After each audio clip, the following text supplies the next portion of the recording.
What's up, everybody? William the Creator here, and today I'm doing my movie review on Gladiator 2. I saw this on a Friday, which came out the week before Thanksgiving week, and this movie, it was entertaining. It was good. I liked it.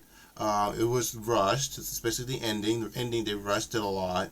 There were a lot of scenes missing because it felt like there was so much story that was left out that it could have explained some of the stuff that was happening in the movie. And from what Ridley Scott said not that long ago, that he made this movie 4 hours long, but they made him cut it down to 2 hours and 28 minutes, which is why it didn't felt like it didn't have enough information to explain itself. So basically, I mean, the movie was good. The CGI of the movie was brilliant. It was fantastic. The cinematography was good. Seeing the war scene at the beginning of the movie, I like that. That's probably my favorite part of the whole movie, was that war scene. Even though it was short, it was just cool seeing the battles between the Roman and this I forgot what this town called of these people, but they were trying to protect the town from these Romans or trying to invade it. Let's see, the acting was brilliant. Denzel Washington did a good job with his character.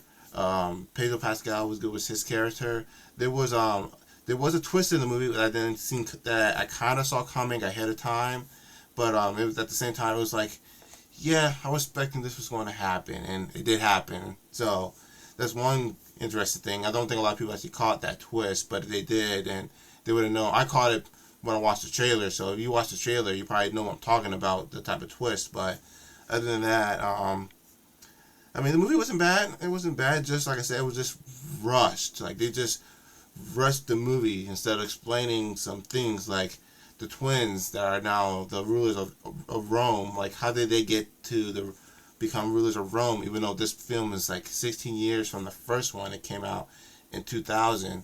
So that's one storyline that they didn't explain. There was another one they didn't explain that much about, that kind of, kept it out the loop for this movie. But other than that, I mean, like I said, the ending was rushed. They could have done better with the ending, to give it more of a proper, sentimental type ending, or a sad ending, or even they could have done a happy ending, something that gave the movie a little bit more of a closure than just, let's just end it right here, and then the credit scene come up, and you're just thinking to yourself, that was quick.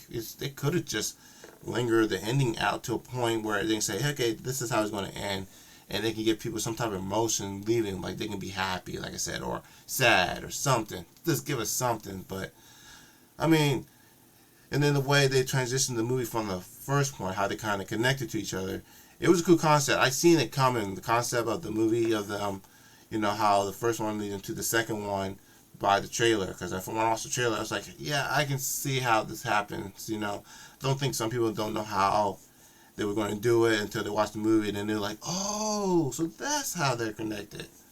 I seen it from the trailers, like I said, because I guess I watched so many movie trailers, you just catch things so quickly on them that you know how the twist's going to happen, how it's going to end, or how it's connected to the other movies. So it's just simple. But other than that, I mean, I would give this movie probably a 7.5 or 8 out of 10, because, I mean, like I said, it wasn't bad. It's not a bad movie for a sequel. Like I said, I think they just made the director kind of cut a bunch of stuff out and make him rush the movie, because they just want to release this as much as early as they can, on a week, even especially on a week with the other movie Wicked that came out, which dominated that box office that whole week, and it's probably still dominating box office, even though Moana 2 came out and dominated over Wicked.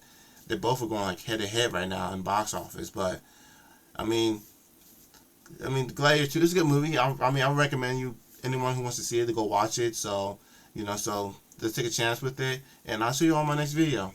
Thank you for watching this. Goodbye, everybody.